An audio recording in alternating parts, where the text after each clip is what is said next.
ายดีนะเมื่อนี้เฮากะสีขึ้นป่านะทุกคนขึ้นกะตอนค่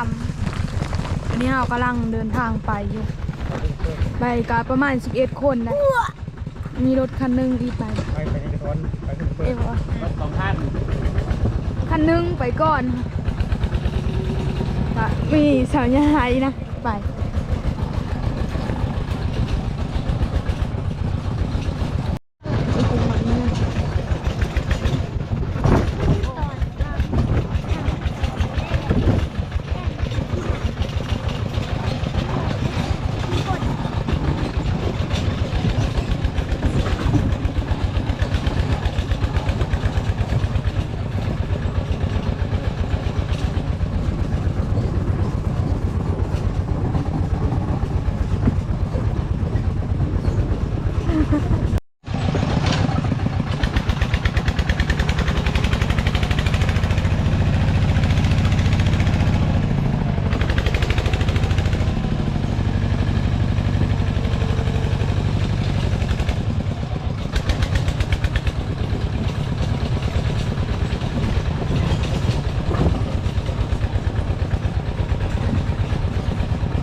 รถยิงหน้าเข้าอยู่ประมาณ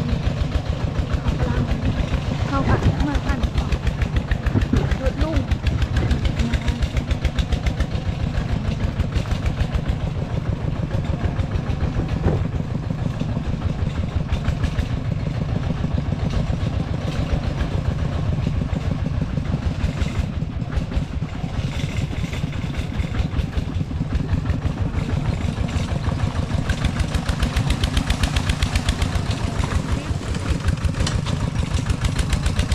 เอากามาอยู่ฮอดบอนพักนะอยู่แกงน้ำเต้า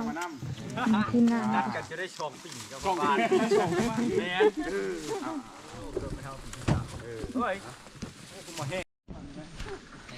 เอากาลงมาบ่อนแกงน้ำเต้าเอามาอยู่นี่มีลุงพร้อมมากะหลายคนเติบเฮ็ดพอน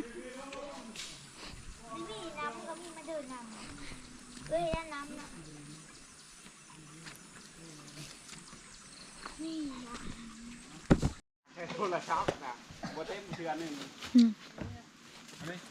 เพิ่งอ่ะ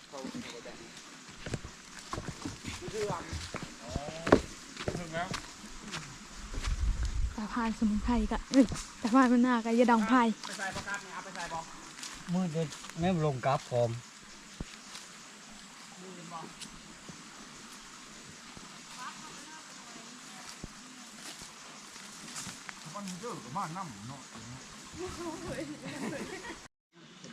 ข้าวกาเลาะมะฮุ่งตำกินตอนค่ำนะ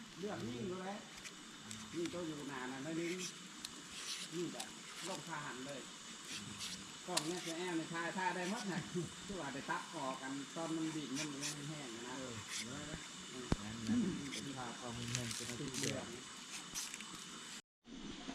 มะฮุ่งข้าวกะเลาะแล้วนะทุกคน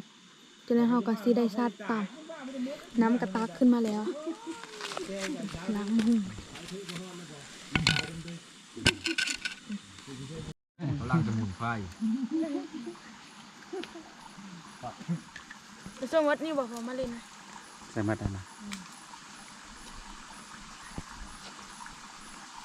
วางเชื่อมองอยู่พักนะเราไม่เชื่อเว้นอยู่พักเลย เธอวางอะไรเธอนี่บอก วัดผู้ นี่ใกล้จะเบิ่ง โค้งเข้าไปเขาจะไปกับนันเฮ็ดใกล้พอเขาจะมืดไปเลงมันเป็นเลงทำเลย ทำเส้นทางพุ่งกดใหม่ แต่กระเทาะที่เพิ่มลงตามรังพอมันแห้งขึ้นมาเลยกับผ้านั้นออกมาเลยก็ได้ 3ถ้วยบ่หมอ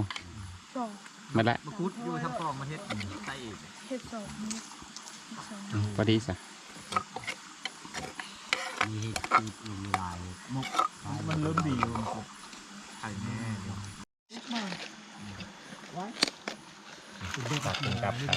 ปลากรามซื้อมาแต่ตลาด แล้วนี่นะนั่งคาติธรรมะนี่จะล้าง เที่ยงคืนมันมีเกลียวด้วยครับ